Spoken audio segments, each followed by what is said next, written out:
Hello students, welcome back.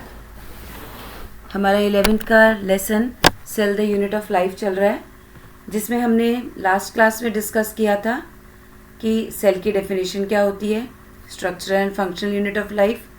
फिर उसके बाद हमने अपनी थोड़ी सी अंडरस्टैंडिंग डेवलप करी थी कि सेल क्या होता है। सेल इज़ अ कंपार्टमेंट जहाँ पर बहुत सारे केमिकल रिएक्शंस चल रहे हैं और ये सारे केमिकल रिएक्शंस बाहर के सराउंडिंग मीडियम से सेपरेटेड है with the help of a cell membrane. ठीक है, और इसी साइटोप्लाज्म के अंदर और बहुत सारे सेल ऑर्गेनेलीज हैं।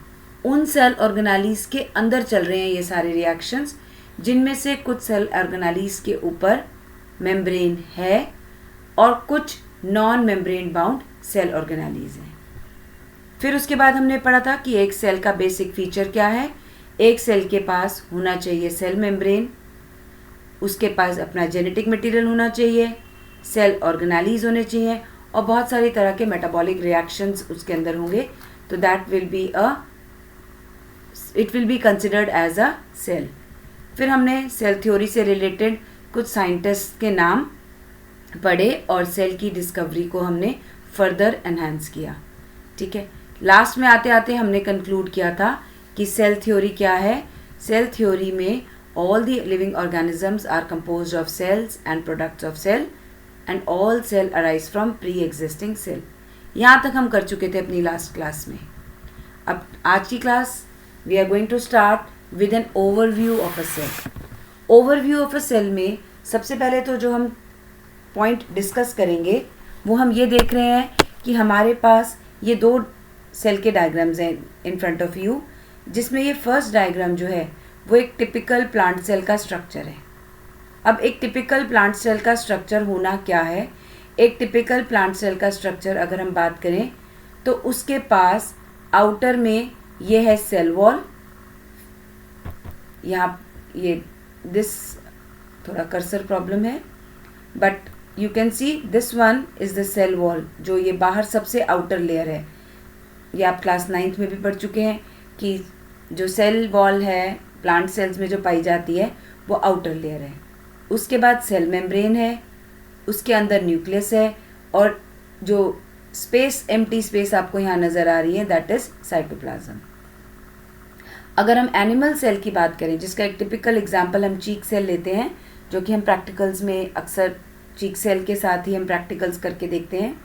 इसमें आप जो देखते हैं आपको 3 मेन पार्ट्स सेल के नज़र आ रहे हैं, जिसमें outer is the cell membrane, centre में एक डेंसली स्टेन्ड रीजन है जिसको हम न्यूक्लियस बोलते हैं, और the space between the nucleus and the cell membrane is filled by a jelly like substance called the cytoplasm. इसी साइटोप्लाज्म में हमारी बाकी की सेल ऑर्गेनेलीज हैं। तो यहाँ से हमने एक बेसिक डिफरेंस जो प्लांट सेल और एनिमल सेल में समझा, दैट इज़ कि plant cell is surrounded by one more layer on it. Plant cell जो है अपने ऊपर एक और लेयर लिए हुए जिसको बोलते हैं सेल वॉल। और इन दोनों में सिमिलैरिटीज़ क्या हैं? सिमिलैरिटीज़ ये 3 हैं। सेल मेम्ब्रेन दोनों के पास है, साइटोप्लाज्म दोनों के पास है, न्यूक्लियस दोनों के पास है। तो फ़र्क आया हमारा सेल वॉल का। अभी जब हम सेल के कंपोनेंट्स की डिटेल स्टडी करेंगे तब हम धीरे धीरे इन सब चीज़ों को जानेंगे कि ये सब क्या है। सिमिलैरिटीज़ में हमने देखा कि इसके पास सेल मेम्ब्रेन है, साइटोप्लाज्म है और न्यूक्लियस है। ऑलरेडी हम डिस्कस कर चुके हैं कि न्यूक्लियस जो है उसके पास क्रोमोसोम्स हैं और ये क्रोमोसोम्स के पास जेनेटिक मटेरियल है, मतलब जो हमारी जेनेटिक इन्फॉर्मेशन है वो क्रोमोसोम में स्टोर्ड है, and this genetic material is made up of DNA। ना न्यूक्लियस के 2 टाइप्स हैं हमारे पास, मतलब एक मेम्ब्रेन बाउंडेड न्यूक्लियस है, एक न्यूक्लियस वो है जिसके ऊपर मेम्ब्रेन नहीं है। तो वो ऑर्गेनिजम्स जिनके ऊपर न्यूक्लियस के ऊपर मेम्ब्रेन है, मींस न्यूक्लियर मेम्ब्रेन अगर प्रेजेंट है, दे आर यूकैरियोटिक सेल्स। और जिन सेल्स में न्यूक्लियस के ऊपर न्यूक्लियर मेम्ब्रेन नहीं है, they are called as prokaryotic cells. ठीक है, तो यहाँ से जो बात हमें यहाँ पर याद रखने वाली है वो है कि ये बेसिक डिफरेंस है between eukaryote eukaryotic cell and prokaryotic cell. Eukaryotic cell और प्रोकैरियोटिक सेल्स में बेसिक डिफरेंस क्या है? सेल मेम्ब्रेन का। यूकैरियोटिक सेल के पास सेल मेम्ब्रेन है, न्यूक्लियर मेम्ब्रेन है। यहाँ पर हम जो बात करना चाहेंगे वो है न्यूक्लियर मेम्ब्रेन की, कि यूकैरियोटिक सेल के पास जो न्यूक्लियस है that is surrounded bye a nuclear membrane, जबकि प्रोकैरियोटिक सेल जो है उसका न्यूक्लियस जो है वो न्यूक्लियर मेम्ब्रेन से सराउंडेड नहीं है। और इनफैक्ट अभी आप आगे भी डिटेल स्टडी करेंगे कि जो प्रोकैरियोटिक सेल का न्यूक्लियस है उसको एक्चुअली हम न्यूक्लियस कहते भी नहीं है, उसको हम कहते हैं न्यूक्लियोइड। तो यहाँ से आपको डिफरेंस क्लियर हो गया प्रोकैरियोटिक सेल और यूकैरियोटिक सेल में। Prokaryotic nuclear membrane absent, eukaryotic nuclear membrane present. अब हम चलते हैं अगले टॉपिक की तरफ जो है हमारा साइटोप्लाज्म। ठीक है, साइटोप्लाज्म दोनों में है, प्रोकैरियोटिक में भी है, यूकैरियोटिक में भी है। साइटोप्लाज्म जो है आपका मेन एरेना है ऑफ सेल्यूलर एक्टिविटीज। साइटोप्लाज्म में ही आपके सारे केमिकल रिएक्शंस होते हैं जो सेल को लिविंग स्टेट में रखते हैं। ठीक है, तो अभी तक हमने न्यूक्लियस के बारे में थोड़ी सी एक आउटलाइन इंफॉर्मेशन रिट्रीव कर ली, उसके साथ साथ हमने साइटोप्लाज्म के बारे में भी थोड़ी सी इंफॉर्मेशन रिट्रीव कर ली। अब हम जो बात करते हैं वो हम बात करते हैं ऑर्गेनालीज के बारे में। ठीक है, ऑर्गेनालीज, बहुत सारी ऑर्गेनालीज हैं सेल के अंदर प्रेजेंट होती हैं। अब कई बार क्वेश्चंस मेम्ब्रेन बाउंड्स पे आ जाता है कि किसके ऊपर कितनी मेम्ब्रेन है, तो ये थोड़ी सी क्लासिफिकेशन आपके सामने है कि जो ऑर्गेनालीज हैं उनमें कुछ ऑर्गेनालीज ऐसी हैं जिनके ऊपर न्यूक्लियर मेम्ब्रेन नहीं है, means they are without membrane. यहाँ मैंने न्यूक्लियर मेम्ब्रेन शायद बोल दिया, but what you have to understand is कि जो ऑर्गेनालीज हैं उनमें से कुछ ऑर्गेनालीज ऐसे होती हैं जिनके ऊपर मेम्ब्रेन नहीं है, they are not membrane bound organelles. Some organelles ऐसी होती हैं जिनके ऊपर सिर्फ एक सिंगल मेम्ब्रेन है। कुछ ऑर्गेनालीज वो हैं जिनके ऊपर डबल मेम्ब्रेन है। जरा एग्जाम्पल्स देख लेते हैं इनके। जो मेम्ब्रेन के एब्सेंस है, मतलब जिनमें मेम्ब्रेन नहीं है, जो विदाउट मेम्ब्रेन ऑर्गेनालीज हैं, उनमें हमारी ऑर्गेनालीज आती हैं राइबोसोम्स, सेंट्रियोल्स, न्यूक्लियोलस। ठीक है, थोड़ा सा इनकी लोकेशंस के बारे में स्टडी करते हैं। राइबोसोम्स कहाँ हैं? राइबोसोम्स हमको दोनों में मिलते हैं, प्रोकैरियोटिक में भी और यूकैरियोटिक में भी। राइबोसोम में ये तो हमने सेल बता दिया कि दोनों तरह के सेल में राइबोसोम्स प्रेजेंट होते हैं, प्रोकैरियोटिक सेल में भी प्रेजेंट होते हैं और यूकैरियोटिक सेल में भी प्रेजेंट होते हैं। अगर हम इनकी लोकेशन के बारे में बात करें तो राइबोसोम सेल के अंदर कहाँ, where in the cell are ribosomes located? Ribosomes are located mostly in the cytoplasm. Cytoplasm में राइबोसोम्स पाए जाते हैं। उसके बाद कुछ ऑर्गेनेल्स ऐसे हैं जिनके अंदर आपको राइबोसोम्स मिलेंगे, जैसे क्लोरोप्लास्ट है, माइटोकॉन्ड्रिया है, और इसके साथ आपको रफ एंडोप्लाज्मिक रेटिकुलम की मेम्ब्रेन के ऊपर भी राइबोसोम्स मिलते हैं। तो क्या हमने यहाँ पे कंक्लूड किया कि राइबोसोम्स विदाउट मेम्ब्रेनस स्ट्रक्चर्स हैं जो कि साइटोप्लाज्म में पाए जाते हैं, और कुछ ऑर्गेनालीज, क्लोरोप्लास्ट आपको मालूम है प्लांट्स में मिलता है, माइटोकॉन्ड्रिया में ऑर्गेनालीज हैं, और रफ एंडोप्लाज्मिक रेटिकुलम में भी राइबोसोम्स पाए जाते हैं। इसके बाद जो दूसरा हम विदाउट मेम्ब्रेन ऑर्गेनाली की बात कर रहे हैं वो है centriole. We are going to discuss more about centriole in this upcoming chapter. और न्यूक्लियोलस, जो न्यूक्लियस के अंदर एक डार्कली स्टेन्ड रीजन है न्यूक्लियोलस, उसके ऊपर भी मेम्ब्रेन नहीं है। Detail definitely we are going to do as we move on in the chapter. अब बात करते हैं कुछ ऐसे ऑर्गेनल्स की जिनके ऊपर सिर्फ एक सिंगल मेम्ब्रेन है। Now these structures they are with single membrane. अब ये जो स्ट्रक्चर सिंगल मेम्ब्रेन के हैं, that is number 1 on the list is ER, endoplasmic reticulum. ठीक है, Golgi bodies single membrane, vacuole single membrane, lysosome single membrane, vesicles single membrane. तो ये सभी स्ट्रक्चर्स हमको जो सेल ऑर्गेनालीज के अंदर हैं वो सिंगल मेम्ब्रेन के बने हुए हैं। Moving on to the double membrane structures, जैसे प्लास्टिड्स। प्लास्टिड्स यू नो सिर्फ प्लांट सेल्स में प्रेजेंट होते हैं। और यहाँ पर जो हम मोस्टली प्लास्टिड स्टडी करते हैं that is chloroplast which contains the green pigment called chlorophyll responsible for the process of photosynthesis. Plastids के पास डबल मेम्ब्रेन है। Mitochondria the power house of the cell, double membrane. Nucleus the control centre of the cell, double membrane. तो I hope आपको membranes और organelles के बारे में थोड़ा बहुत आइडिया लग गया है। बाकी डिटेल स्टडीज़ हम इसकी आगे करेंगे। अब हम आते हैं सेल का शेप, साइज, स्ट्रक्चर, इनके बारे में। हम सबको मालूम है कि सेल्स के शेप, साइज और एक्टिविटीज़ अलग अलग हैं। डिपेंडिंग अपॉन द एक्टिविटी कि सेल कैसी एक्टिविटी परफॉर्म कर रहा है, उसी तरीके पे उसकी शेप डिपेंड करती है। और डेफिनेटली सेल का साइज भी डिफरेंट होता है। अगर हम यहाँ पर बात करें कुछ सेल के साइज़ की, तो प्रोकैरियोटिक सेल्स का साइज़ जो है वो 2 to 5 माइक्रोमीटर यानी कि 10⁻⁻⁻6 मीटर के बराबर होता है। ठीक है। ऐसे ही mycoplasma, PPLO, pleuropneumonia like organism, the cell size is 0.3 micrometre in length. यहाँ पे हम इसकी लेंथ निकाल रहे हैं। Largest cell is the egg of an ostrich. Human RBC 7.0। Longest cell is the nerve cell. अब जरा हम सेल के शेप्स के बारे में भी कुछ डिस्कस कर लें। Shape of the cell, RBC जो कि ब्लड में पाया जाता है, it is round and biconcave, मतलब दोनों तरफ से कॉनकेव है। ठीक है। सेंटर से दबा हुआ है, साइड से उठा हुआ है, जस्ट लाइक अ डोनट।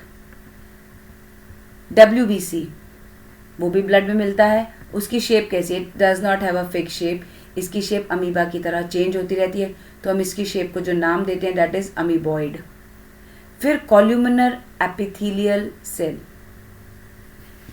इसकी जो लोकेशन है वो कहाँ है? इंटेस्टाइन में। They are long and narrow. Nerve cell, nerve cells अगर हम बात करें कि brain is the centre which contains lot of nerve sales.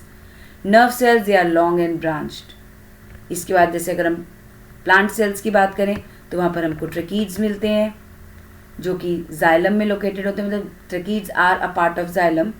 ये भी लॉन्ग एंड इलोंगेटेड सेल्स हैं। मीजोफिल सेल्स जो लीव्स में है, they are round and oval. Now अगर अब हम नेक्स्ट टॉपिक पर चलें तो हम बात करते हैं प्रोकैरियोटिक सेल्स के बारे में। सबसे बेसिक इन्फॉर्मेशन जो अभी अभी हमने ऊपर रीड करी है प्रोकैरियोटिक सेल में, वो है कि इसके न्यूक्लियस के ऊपर मेम्ब्रेन नहीं होती। इट लैक्स, न्यूक्लियस की तो एब्सेंस है ही है मेम्ब्रेन की, बाकी भी इसके पास कोई मेम्ब्रेन बाउंडेड ऑर्गेनेली नहीं होता। ठीक है। इसका साइज क्या है? It is smaller than eukaryotic cell. Eukaryotic cell से काफ़ी छोटा होता है प्रोकैरियोटिक सेल, और ये बहुत जल्दी से मल्टीप्लाई कर लेता है। Examples, Monera bacteria. एक्चुअली अभी आपने डाइवर्स क्लासिफिकेशन लेसन नहीं पढ़ा, वहाँ पर आपको ये ऑर्गेनिजम्स की क्लासिफिकेशंस के हम डिटेल स्टडी करेंगे जब हम उस लेसन में जाएंगे। यहाँ पर अभी आप जो याद रख सकते हैं वो याद रख सकते हैं कि मोनेरा किंगडम में archaebacteria and eubacteria are there. जो मतलब ये जो मोनेरा है उसमें ज़्यादातर बैक्टीरिया, जो क्लास है बैक्टीरिया, वो मोनेरा के अंदर प्रेजेंट होती है। और बैक्टीरिया दो तरह के हैं, आर्कीबैक्टीरिया एंड यूबैक्टीरिया। आर्कीबैक्टीरिया का एग्जाम्पल है मिथानोजेंस। ठीक है। और यूबैक्टीरिया का एग्जाम्पल है माइकोप्लाज्मा, साइनोबैक्टीरिया एंड इकोलाई। तो हम ये क्या स्टडी कर रहे हैं? हम ये स्टडी कर रहे हैं कि प्रोकैरियोटिक सेल्स किसके पास हैं, कौन से ऐसे ऑर्गेनिजम्स हैं जो प्रोकैरियोटिक इन नेचर हैं। तो जो बैक्टीरिया हैं वो प्रोकैरियोटिक है।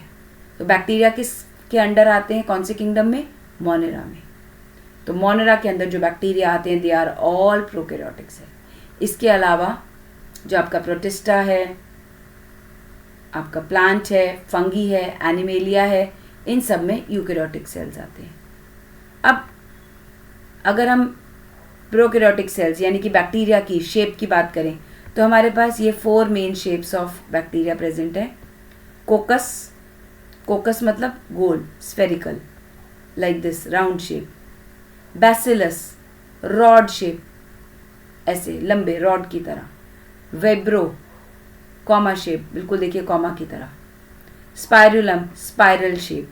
अब ये स्पाइरल शेप में ये दोनों साइड्स पर जो थोड़ी सी आपको लाइंस नजर आ रही है, दे आर फ्लैजिला, इसको मूवमेंट में मदद करता है। अब ये अकेले भी पाए जा सकते हैं और ये अपने ही जैसे और सेल्स के साथ ज्वाइन हो जाते हैं। अब कितने नंबर में ज्वाइन हो रहे हैं उसके हिसाब से इनके नाम पड़ते हैं। अब कोकस सिंपली वन सेल। अगर दो कोकस के सेल्स इकट्ठा जुड़ रहे हैं, दो कोकस के सेल्स अगर इकट्ठा जुड़ रहे हैं तो हम उनको डिप्लोकोकस कहते हैं। अगर एक लाइन में बहुत सारे जुड़ रहे हैं तो उनको बोलते हैं हम स्ट्रेप्टोकोकस। और अगर एक अंगूर के गुच्छे की तरह जुड़े हुए हैं तो स्टैफिलोकोकस। इसी तरीके से अगर बैसिलस रॉड्स वाले जुड़ रहे हैं तो डिप्लोबैसिलस, स्ट्रेप्टोबैसिलस, स्टैफिलोबैसिलस। ठीक है, अब शेप्स के आगे अब हम चलते हैं जो इसका सबसे इम्पॉर्टेंट टॉपिक आपका आता है। बहुत सारे क्वेश्चंस यहाँ से बनते हैं। बेसिकली हम इसी को ज़्यादा अंडरस्टैंड करके ही समझेंगे। Structure of prokaryotic cell. अब आपके सामने ये एक प्रोकैरियोटिक सेल है। ऑल्दो ये जो डायग्राम है मैंने इसको थोड़ा सा रेक्टेंगुलर फॉर्म में बनाया है, आपकी बुक्स में ज़्यादातर ये ओवल में ही होगा, but to make the diagram more clear for the understanding मैंने ये थोड़ा सा इसको जो शेप दी है वो है rectangular shape, but it is not actually rectangular, you can see it in your books. ठीक है, ये आपको थोड़ा सा ओवल शेप में ही ड्रॉ करना है क्योंकि इसमें आपको थोड़े स्ट्रक्चर्स क्लियर नज़र आ जाएंगे, that is why I have made it like this. अब जिसमें जो हमने इसमें स्ट्रक्चर्स पढ़ने हैं, they are 12 parts that you have to study. क्या क्या पार्ट्स पढ़ने हैं? एक तो आपने इसके सेल एनवेलप के बारे में पढ़ना है, फिर कुछ आपको स्ट्रक्चर्स नज़र आ रहे हैं, फिर आपको सरफेस स्ट्रक्चर्स नज़र आ रहे हैं। ये वाले स्ट्रक्चर जो हैं ये इनर मेम्ब्रेन पर हैं, ये स्ट्रक्चर्स जो हैं ये बाहर निकल रहे हैं। सरफेस स्ट्रक्चर मतलब सरफेस के ऊपर हैं। फिर कुछ स्ट्रक्चर्स ऐसे हैं जो मेम्ब्रेन के नहीं है बट अंदर रखे हुए स्ट्रक्चर्स हैं, उनके बारे में स्टडी करते हैं। पहले यहाँ से हम एक बार सबके नाम देख लें कैसा है। आई वॉन्ट कि जब आप इस लेक्चर को सुन रहे हैं तो आप इसको पॉज करके डायग्राम को बनाने की प्रैक्टिस डेफिनेटली करिए, because that is only going to help you out. Only listening से आपका काम नहीं चलेगा क्योंकि इवेंचुअली पेपर में एग्ज़ाम्स में आपको ड्रॉ ही करना है। ठीक है, तो सेल एनवेलप में हम बेसिकली 3 लेयर्स के बारे में स्टडी करते हैं। अब यहाँ पर देखिए, अभी हमने पहले पढ़ा था कि जो एनिमल सेल है उनके पास सिर्फ सेल मेम्ब्रेन होती है, राइट? इसके पास भी है, सबके पास है cell membrane, it is a common structure. फिर हमने देखा कि प्लांट सेल के पास एक एक्स्ट्रा लेयर है सेल वॉल, वो इसके पास भी है। सेल वॉल बैक्टीरिया के पास भी है, यानी कि प्रोकैरियोटिक सेल्स के पास भी सेल वॉल है। एक और जो थर्ड लेयर इस बैक्टीरियल सेल के ऊपर आ रही है दैट इज ग्लाइकोकेलिक्स। अब ये तीनों स्ट्रक्चर्स आपस में टाइटली बाउंड है, केमिकली बहुत कॉम्प्लेक्स स्ट्रक्चर है और ये तीनों मतलब एक सिंगल प्रोटेक्टिव यूनिट की तरह काम करते हैं। ठीक है, इसके बाद जो ये आपके 3 स्ट्रक्चर्स के बाद आता है आपका next structure that is known as mesosomes. Mesosomes क्या हैं? मीजोजोम्स आप देख रहे हो थोड़ी सी इनफोल्डिंग्स, जो आपका ये सेल मेम्ब्रेन है वो एक अंदर की तरफ एक्सटेंशन हो रही है। ठीक है, अब ये टिब्यूल्स भी हो सकते हैं, टिब्यूल्स भी एक शेप होती है, लैमिला या वेसिकल की शेप में अंदर की तरफ चले जाते हैं। ठीक है, तो ये बन गए आपको मीजोजोम्स। इसके बाद आपका जो नेक्स्ट स्ट्रक्चर आ रहा है वो है क्रोमैटोफोर। ये भी अंदर की तरफ ऐसे एक बिल्कुल ही लेयर्ड स्ट्रक्चर मतलब एक्सटेंशन है, ये भी एक्सटेंशन है आपकी मेम्ब्रेन की, और ये देखिए ट्यूब लाइक स्ट्रक्चर फॉर्म कर रहा है। इसके ऊपर मैंने ये ग्रीन डॉट्स भी बनाए हैं so that you can relate कि इसके ऊपर फोटोसिंथेटिक पिगमेंट है जो क्लोरोफिल से रिलेट कर सकते हैं आप इसको। और बैक्टीरिया में ये स्ट्रक्चर जो है ये फूड प्रिपरेशन का काम करेगा, फोटोसिंथेसिस का काम करेगा, यानी कि इसको आप ये समझ सकते हैं जो काम प्लांट सेल में क्लोरोप्लास्ट कर रहा है ये काम बैक्टीरिया में क्रोमैटोफोर कर रहा है। ठीक है, moving on to the surface structures. Surface पर आपको दिख रहे हैं फ्लैजिला, जो ये बाहर की तरफ निकला हुआ स्ट्रक्चर है, फ्लैजिला। इसके बाद ये आपके कुछ और स्ट्रक्चर्स हैं, फिम्बरी, एक और स्ट्रक्चर है पिलाई, इसकी भी हम डिटेल स्टडी करेंगे, ठीक है। तो these are called surface structure because they are coming out on the, they look like they are present on the surface of the prokaryotic cell. थोड़ा और अंदर की तरफ चलते हैं तो हमको यहाँ पर एक स्ट्रक्चर मिलता है जो आपका न्यूक्लियस के व्हाट आई मीन टू से इज कि जो आपका यूकैरियोटिक सेल में न्यूक्लियस है वो यहाँ पर जो काम करेगा वो है न्यूक्लियोइड। इसके बाद आपका ये प्लाज्मिड है। प्लाज्मिड जो है वो एक एक्स्ट्रा डीएनए मटेरियल है, ठीक है, एक्स्ट्रा क्रोमोसोमल मटेरियल है। इसके बाद कुछ आपकी आती हैं इंक्लूजन बॉडीज एंड साथ में आपके आते हैं ribosomes. I hope this layout of this prokaryotic cell is clear to you. अब थोड़ा सा इसकी डिटेल स्टडी एक एक टॉपिक की आगे करते चले जाते हैं। तो सबसे पहले आपको ये बहुत कन्वीनियंट रहेगा अगर आप ये डायग्राम अपने सामने बनाकर रख लें सो दैट जब हम इसकी स्टडी करते जाएं तो आप साथ साथ उसको देख सकें, ठीक है। Give a pause to this video, draw the diagram and then continue it for the next part of this chapter. Cell envelope में हमने ये बात करी कि सेल एनवेलप में सबसे जो ऊपर की लेयर है दैट इज ग्लाइकोकेलेक्स, देन उसके बाद आता है आपका सेल वॉल और उसके अंदर आपका आता है सेल मेम्ब्रेन। ये तीनों स्ट्रक्चर्स मिलाकर बनते हैं सेल एनवेलप। ये सिंगल प्रोटेक्टिव यूनिट हैं, टाइटली बाउंड लेयर है और ये केमिकली कॉम्प्लेक्स स्ट्रक्चर एक फॉर्म करता है। क्यों पढ़ रहे हैं इसको भी हम, इसकी और क्या रेलिवेंस है कि ये बैक्टीरिया को क्लासीफाई करने के काम आता है। Depending upon the cell envelope, bacteria can be classified into two categories, gram positive and gram negative bacteria. और ये ग्राम पॉजिटिव और ग्राम नेगेटिव बैक्टीरिया आपको ग्लाइकोकेलेक्स की मदद से ही समझ में आएगा। अभी इसको अगर हम यहाँ पर देखें तो हमने आगे ये आपको स्ट्रक्चर बता रखा है कि आप कैसे इसको ग्राम नेगेटिव और ग्राम पॉजिटिव कर सकते हैं। लेकिन उससे पहले थोड़ा सा हम ये देखेंगे कि ग्लाइकोकेलेक्स के स्ट्रक्चर को हम थोड़ा सा और डिटेल स्टडी करते हैं। ये ग्लाइकोकेलेक्स जो है इसकी डिपेंडिंग ये it is different in different types of bacteria. ये एक थिक लेयर की फॉर्म में हो सकता है जो कि हम कैप्सूल कह सकते हैं, या एक ये स्लाइमी लेयर की फॉर्म में हो सकता है जिसको हम लूज शीट कह सकते हैं। मतलब अगर लूज शीट की फॉर्म में है तो स्लाइमी लेयर है और थिक लेयर की फॉर्म में है तो कैप्सूल है। So this was about glycocalyx. Moving on to the next topic that is cell wall. Cell wall का क्या है? Cell wall जैसे आपने बाकी प्लांट सेल में भी पढ़ा है, सेम इसमें भी वही फंक्शन है इसके कि ये बैक्टीरिया को शेप प्रोवाइड करता है, स्ट्रक्चरल सपोर्ट प्रोवाइड करता है और बैक्टीरिया सेल को बर्स्ट होने से रोकता है, ठीक है। यहाँ पर एक कंपैरेटिवली स्टडी आपको दिख रही है कि सेल वॉल जो है वो प्लांट्स में है, लेकिन प्लांट्स में ये बना है सेल्यूलोज का, फंगी में ये काइटिन का है और बैक्टीरिया में ये पेप्टाइडोग्लाइकन का बना हुआ होता है। अब इस पेप्टाइडोग्लाइकन को थोड़ा सा अगर हम समझें तो उसका ये है, लेकिन इससे पहले ये एक बात और नोट करने वाली है कि माइक्रोप्लाज्मा जो बैक्टीरिया है वो सेल वॉल में उसमें नहीं होती। अच्छा, जैसे अभी हम जैसे हमने कब पहले भी पढ़े हैं जनरलाइज्ड सेल स्ट्रक्चर, उसी तरीके से हम ये कह सकते हैं कि जो हमने ये प्रोकैरियोटिक सेल पढ़ा है ये एक जनरलाइज्ड प्रोकैरियोटिक सेल है। अलग अलग प्रोकैरियोटिक सेल्स में इनमें कुछ चीज़ें प्रेजेंट भी हो सकती हैं और कुछ चीज़ें इनमें से एब्सेंट भी हो सकती हैं, ठीक है। जैसे अभी हमने यहाँ बताया कि माइक्रोप्लाज्मा के पास सेल वॉल नहीं है, ठीक है। अगर अभी हम सेल वॉल का स्ट्रक्चर देखें कि बैक्टीरिया में जो सेल वॉल है that is made up of peptidoglycan. अब ये पेप्टिडोग्लाइकन क्या है? ये सेल्यूलोज से नहीं बना हुआ है, जैसे प्लांट का सेल्यूलोज से बना हुआ है, इट इज़ नॉन सेल्यूलोसिक। तो ये किससे बना हुआ है? ये बना हुआ है पॉलीसैकेराइड और amino acid. Now this word will be a new word for you, polysaccharide, ठीक है। ये हम बायोमोलिक्यूल्स लेसन जब पढ़ेंगे तो वहाँ पर आपको ज़्यादा क्लियर होगा। अभी आप ये याद रख सकते हैं कि पॉलीसैकेराइड जो है वो कार्बोहाइड्रेट को आप वर्ड उससे यूज़ कर सकते हैं। You can use the word carbohydrate for polysaccharide. इसका डिटेल हम बायोमोलिक्यूल्स लेसन में पढ़ेंगे, ठीक है। अब ये जो पॉलीसैकेराइड और अमीनो एसिड हैं ये दोनों मिलके बनाते हैं पेप्टाइडोग्लाइकन। इसके नाम से ही आपको पता चल जाएगा।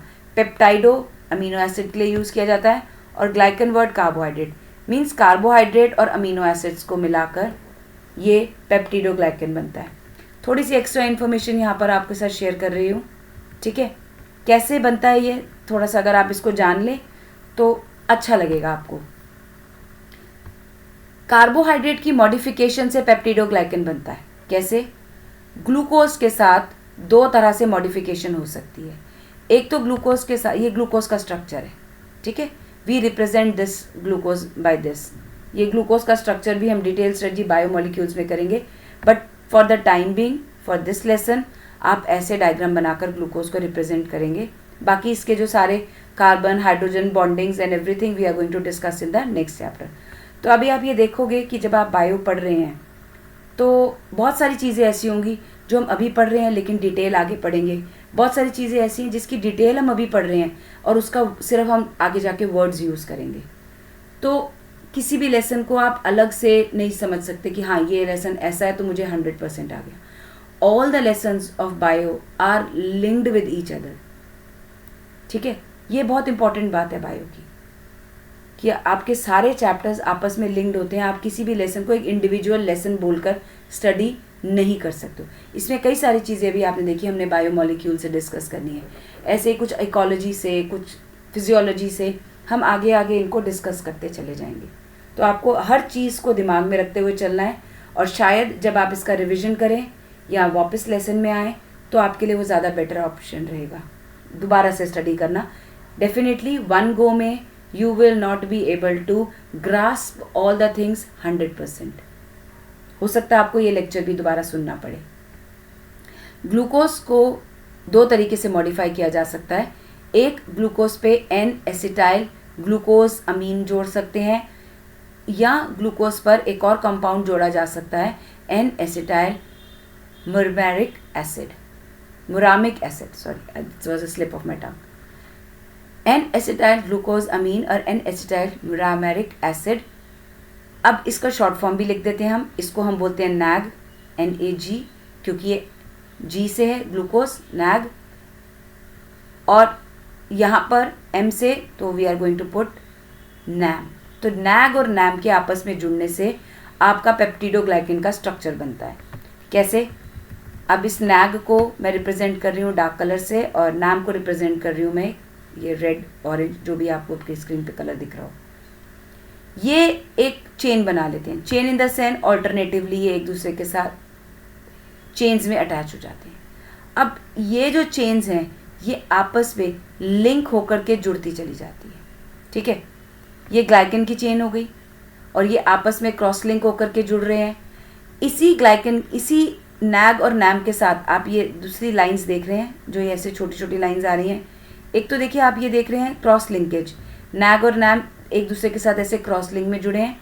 दूसरा, ये जो स्मॉल लाइंस आप देख रहे हो ये अमीनो एसिड्स की लाइन है, ठीक है। तो ये जो पूरा स्ट्रक्चर बिल्कुल कॉम्प्लेक्स स्ट्रक्चर जो बन जाता है वो कुछ इस तरीके का एक नेट टाइप स्ट्रक्चर बन जाता है। जैसे खिड़कियों पे आपके जो वायर मेश वगैरह लगे रहते हैं उस तरीके से ये सेल वॉल का स्ट्रक्चर बन जाता है, ठीक है। तो आप देख ही रहे हो इसमें काफ़ी थोड़े बड़े से होल्स भी रह जाएंगे, इसीलिए हम बोलते हैं कि cell wall is freely permeable whereas cell membrane is selectively permeable. तो ये था आपका थोड़ा सा structure of the cell wall. अब हम पढ़ते हैं कि ग्राम स्टेनिंग टेक्निक क्या है, जो अभी हमने लास्ट में डिस्कस किया था कि बैक्टीरिया को ग्राम पॉजिटिव और ग्राम नेगेटिव में हम कैटेगराइज करते हैं depending upon the cell envelope. अब लेकिन ये होता कैसे है? ये होता ऐसे है कि अगर अभी जैसे हम एक एक्सपेरिमेंट करते हैं, जो ये एक्सपेरिमेंट परफॉर्म किया था आपका क्रिस्टियन ग्राम ने, और उन्हीं के नाम से ये टेक्निक का नाम पड़ा ग्राम स्टेनिंग टेक्निक। और इसमें हम करते क्या हैं, इसमें जैसे हमने ग्लास स्लाइड में कुछ बैक्टीरिया ले लिए, ठीक है, इसमें हमने क्रिस्टल वॉयलेट कलर डाला तो सभी बैक्टीरिया के ऊपर स्टेन आ गया, all the bacteria gets stand.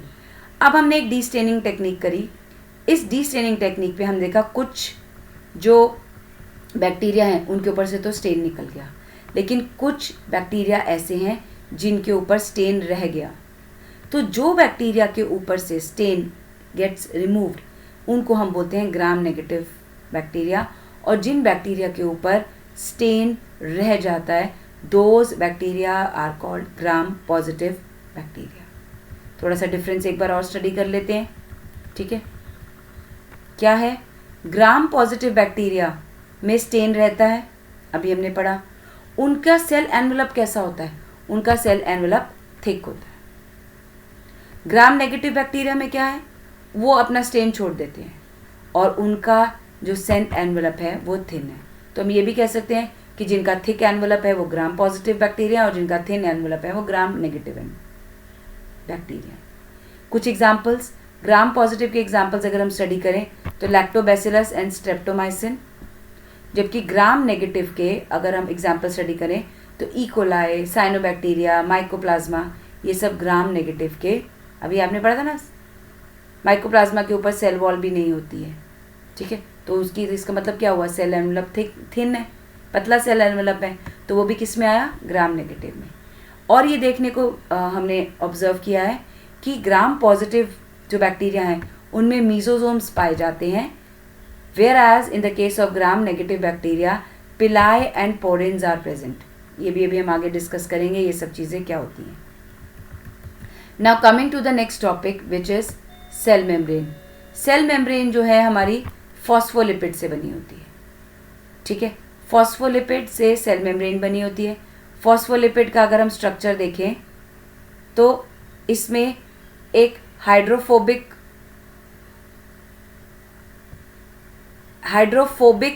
Tales हैं जो दो हैं और हाइड्रोफिलिक हेड है, ठीक है। ये लिपिड का स्ट्रक्चर है जिसको आप फॉस्फोलिपिड बोलते हैं। ये फॉस्फोलिपिड जो है इसके स्ट्रक्चर में हाइड्रोफोबिक मीन्स जो वाटर हेट करता है, जिसको वाटर पसंद नहीं है। हाइड्रोफिलिक मीन्स जिसको वाटर पसंद है, वाटर लविंग है। अब ये अपने आप को कैसे इस तरीके से अरेंज कर लेते हैं जिनमें सारे हेड्स जो हैं वो बाहर की तरफ हैं, क्योंकि बाहर जो एनवायरनमेंट है वो एक्वस एनवायरनमेंट है, तो सारे हेड्स बाहर की तरफ हैं। अंदर भी सेल के अंदर भी एक्वस एनवायरनमेंट है, तो अंदर की तरफ भी सारे हेड्स आ गए। बीच में सारी टेल्स ने अपने आप को छुपा लिया, तो इसमें दो लेयर्स जब ये बन जाती हैं मीन्स इस तरीके की, it is known as lipid bilayer, ठीक है। Now this cell membrane is selectively permeable, और इसके स्ट्रक्चर जो प्रोकैरियोट में है वैसा ही इसका यूकैरियोट में सेल का स्ट्रक्चर है। नेक्स्ट टॉपिक में हम आते हैं मीजोजोम्स, ठीक है। याद है आपको मीजोजोम्स कैसा था? कुछ इस तरीके का, ये रहा आपका मीजोजोम्स, ठीक है। ये जो सेल मेम्ब्रेन वाला स्ट्रक्चर है इसकी इनवर्ड फोल्डिंग हो जाती है। तो let's come to the topic of mesosomes. एक मिनट दीजिए, हाँ ठीक है। Mesosome is extension of cell membrane, जैसे मैंने आपको ऑलरेडी बताया। ये वेसिकल्स यानी गोल हो सकते हैं, टिब्यूल्स मतलब ट्यूब की फॉर्म में हो सकते हैं, lamella means one on the top of the other in the form of lamella. काम क्या करता है ये? 5 works, they are all given in your books. याद रखना है आपको, ये सेल वॉल की फॉर्मेशन में मदद करता है, ठीक है। डीएनए रेप्लिकेशन में मदद करता है, मीन्स डीएनए को रेप्लिकेट कराना। जब भी सेल डिवाइड होगा तो सबसे पहले डीएनए रेप्लिकेशन होगी, amount of DNA will increase, और मीजोजोम्स यहाँ पर ये काम करने ते हैं फॉर प्रोकैरियोटिक सेल। उसके बाद उनका इवनली डिस्ट्रीब्यूशन भी टू डॉटर सेल। यही नहीं, ये रेस्पिरेशन में भी पार्टिसिपेट करता है, एक्सक्रीशन में भी सेल का पार्टिसिपेशन इसका है, and then it increases the surface area of plasma membrane and enzymatic content. मतलब ये सेल का सरफेस एरिया यानी प्लाज्मा मेम्ब्रेन का सरफेस एरिया बढ़ा देता है, ठीक है, जिससे कि जो एंजाइम्स के काम करने की स्पेस है वो बढ़ जाती है। आई होप मीजोजोम्स का टॉपिक आपको क्लियर है। Now next are the chromatophores. Now these chromatophores, they are present in cyanobacteria. BGA means blue green algae. Blue green algae के examples क्या हैं? Nostoc and Anabena. ANABENA, Anabena. ठीक है, ये भी membraneous extension है जिसके ऊपर photosynthetic pigment लगे हुए हैं, chlorophyll. Now अब हम आते हैं surface structure of bacteria. Flagella. Fimbriae, पिलाई, ये सब जो है इसके सरफेस स्ट्रक्चर है। ठीक है, अब अगर हम फ्लैजिला की बात करें तो फ्लैजिला के 3 पार्ट्स हैं। ठीक है, एक तो जो ये बाहर आपको हैंगिंग स्ट्रक्चर नज़र आ रहा है दैट इज़ फिलामेंट। सेल के अंदर एम्बेडेड पार्ट जो है दैट इज़ बेसल बॉडी। इस बेसल बॉडी और फिलामेंट को जो कनेक्ट कर रहा है दैट इज़ दी हुक। अब फिलामेंट जो है वो लॉन्गेस्ट पोर्शन है, extend from the self surface to the outside. It is made up of protein called flagellin. Flagellin protein से ये फिलामेंट बना हुआ होता है और इन फिलामेंट्स का नंबर और अरेंजमेंट हर बैक्टीरिया में अलग अलग है। ठीक है, नेक्स्ट इज पिलाई। ठीक है, पिलाई क्या है? पिलाई ट्यूबुलर प्रोटीन से बने होते हैं। ठीक है, और इनका स्ट्रक्चर भी ट्यूब फॉर्म है। इनका हेल्प क्या है? दे आर मतलब these pili you can also call them as sex pili, जो कि हेल्प करते हैं इन सेक्सुअल रिप्रोडक्शन। वैसे बैक्टीरिया में मोस्टली एसेक्सुअल रिप्रोडक्शन होती है, but when there is a need to transmit the genetic material from one bacteria to another, मतलब इसके अंदर जो जेनेटिक मटीरियल है अगर वो दूसरे बैक्टीरिया को पास ऑन करना है तो then there is a structure called pili which helps in sexual reproduction. ठीक है, अब नेक्स्ट जो थर्ड टॉपिक रह गया हमारा that is fimbriae. Fimbriae bristle shaped हैं, ये ज़्यादा हैं, ज़्यादा भरे हुए हैं और ये जो है बैक्टीरिया को हेल्प करते हैं खुद को रॉक्स के साथ, स्ट्रीम्स के साथ और होस्ट टिश्यूज़ के साथ अटैच करने के लिए। ठीक है, नाउ अब जो हमारा नेक्स्ट टॉपिक आ रहा है दैट इज न्यूक्लियोइड। न्यूक्लियोइड कहाँ है? Nucleoid is present in the cytoplasm. Nucleoid कैसा है? सिंगल डीएनए है, it is made up of single chromosome. Single का मतलब एक क्रोमोसोम है, सिंगल का मतलब ये नहीं है कि उसका डीएनए एक है, डीएनए तो डबल स्ट्रैंड है और इसकी शेप क्या है? सर्कुलर। सारे एसेंशियल जीन्स जो भी इसकी जेनेटिक इन्फॉर्मेशन रखते हैं वो सारे एसेंशियल जीन्स जो हैं वो न्यूक्लियोइड पर प्रेजेंट रहते हैं। ठीक है, इसमें हिस्टोन्स नहीं है। अब ये हिस्टोन्स क्या है? This you will come to study when we will be doing DNA of eukaryotic cells. इसमें हिस्टोन्स एब्सेंट है। अब बात आती है हमारी प्लाज्मिड की। जो प्लाज्मिड है that is also double stranded circular extra chromosomal material. Extra chromosomal material है मीन्स जैसे जो क्रोमोसोमल मटीरियल जो न्यूक्लियोइड है आपका, न्यूक्लियोइड के ऊपर जीन्स हैं जो सेल के जेनेटिक्स को संभाले हुए हैं, लेकिन ये प्लाज्मिड जो है ये एक्स्ट्रा क्रोमोसोमल है। It only gives some special phenotype to the cell but gives and it also gives resistance against antibody. ठीक है, लास्ट टॉपिक जो इसका रह गया दैट इज राइबोसोम। राइबोसोम का location you know it is present in the cytoplasm. Ribosome हमारे पास जो prokaryotic cell में है वो 70S राइबोसोम्स हैं। 70S मतलब ये it is made up of 2 सब यूनिट, एक है 30S सब यूनिट, एक है 50S सब यूनिट, और ये जो स्ट्रक्चर है इसके ऊपर भी मेम्ब्रेन नहीं है। These ribosomes help in the production of proteins. अब ये प्रोटीन कैसे बनाते हैं? डीएनए के पास जीन्स है प्रोटीन्स को बनाने के लिए। ये डीएनए से ट्रांसक्रिप्शन के प्रोसेस से बनता है आरएनए, और आरएनए के की ट्रांसलेशन से जो ये राइबोसोम्स हैं ये एक प्रोटीन की चेन बना लेते हैं। यानी कि ये एमआरएनए जो आपको दिख रहा है इसके ऊपर राइबोसोम्स अटैच होते हैं और एक ये पॉलीपेप्टाइड चेन बनाते जाते हैं, ये प्रोटीन बनाते जाते हैं। ठीक है, अगर एक ही एमआरएनए के ऊपर बहुत सारे राइबोसोम्स लगे होते हैं तो उसका एक स्पेशल नाम हम रखते हैं पॉलीसोम्स या पॉलीराइबोसोम्स। ठीक है, बैक्टीरिया के अंदर बहुत सारे राइबोसोम्स जो है वो सिंगल सेल से अटैच्ड होते, सिंगल एमआरएनए पे अटैच होते हैं।